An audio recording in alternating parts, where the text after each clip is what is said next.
5ই আগস্টের পরবর্তী সময়ে বলা হচ্ছিল যে সেনাবাহিনী বাংলাদেশের এই অভ্যুত্থানটাকে অন্য কোনো পথে যেতে দেয়নি বা সেনাবাহিনী জনগণের মুখোমুখি দাঁড়ায়নি।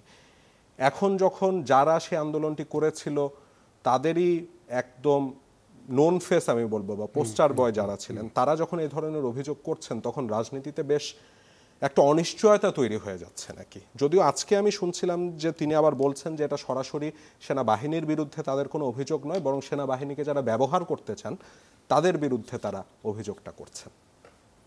না এটা হ্যাঁ, মানে এই বক্তব্য আমারও নজরে এসছে। আচ্ছা,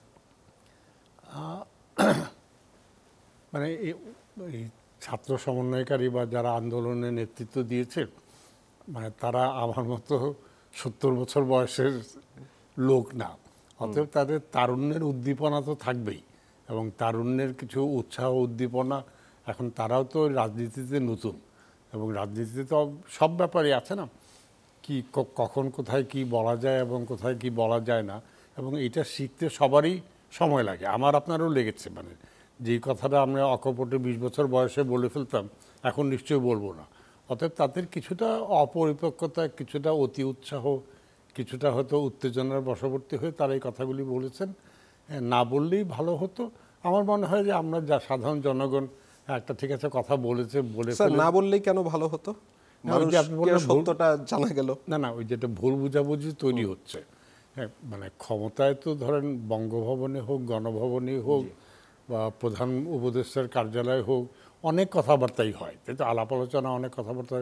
উপদেষ্টা মণ্ডলীর সবাই নিশ্চয়ই কোনো একটা ব্যাপারে হয়তো 2 জন আপত্তি করে, 3 জন পক্ষে বলে।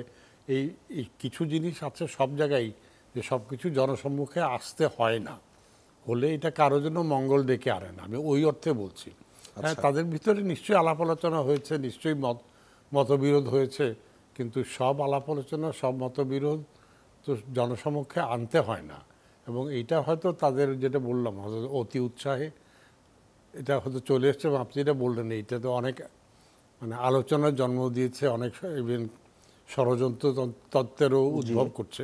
তো এটা আমি আশা করবো যে এটা সাময়িক ব্যাপার, হয়তো 2-3 দিন পর আমরা এটা ভুলে যাব।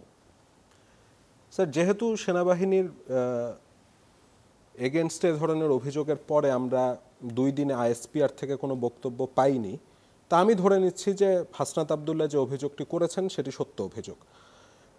তো এরকম একটা অবস্থায় যেটা বলছিলেন যে স্যার হয়তো অপরিপক্কতার একটা পরিচয় তিনি দিয়েছেন, কিন্তু এটা পুরো রাজনীতির যেই চালচলন বা কৌশল সব কিছুরই এক ধরনের মানে ছড়িয়ে ছিটিয়ে যাচ্ছে না, মানে অনেক বেশি অ্যাম্বিগাস মনে হয়ে যাচ্ছে না এখন? না, মানে যেটা প্রথমেই বলেছিলাম যে বা সেনাবাহিনী কি এরকম বলতে পারে যে আমরা পুনর্বাসন করব অমুক দলকে বা তমুক দলকে? হ্যাঁ, এটা তো হলো একতরফা কথা হয়েছে, তাতে একজনের বক্তব্য আমরা পেয়েছি। এবং আমার মনে হয় যে সেনাবাহিনী ঠিকই করেছে যে আমরা এটা বলেছি কি বলি নাই, বা আলোচনা হয়েছে কি হয় নাই, তাহলে ব্যাপারটা আরও গুলিয়ে যাবে। তো তার থেকে আইএসপিআর যে নিশ্চুপ আছে, এটা তারা খুব বুদ্ধিমানের কাজ করেছে। আচ্ছা, এবং যেটা বলছিলাম যে এই কথাগুলি আমার নিশ্চিতে কিছুটা এগিয়ে দেশে আলাপ আলোচনা অবশ্যই হচ্ছে, এবং বিভিন্ন ধরনের হয়তো এর পরিণতি কী হবে আমরা ওই নিয়ে আলোচনা করছি। কিন্তু আমার মনে হয় জিনিসটা 2-4 দিনের মধ্যে নতুন ইস্যু চলে আসবে। আর আমাদের তো নতুন ইস্যু প্রতি সপ্তাহে বিরাট অনেক সব নতুন ইস্যু আসছে, তো এটা মানে চাপা পড়ে যাবে।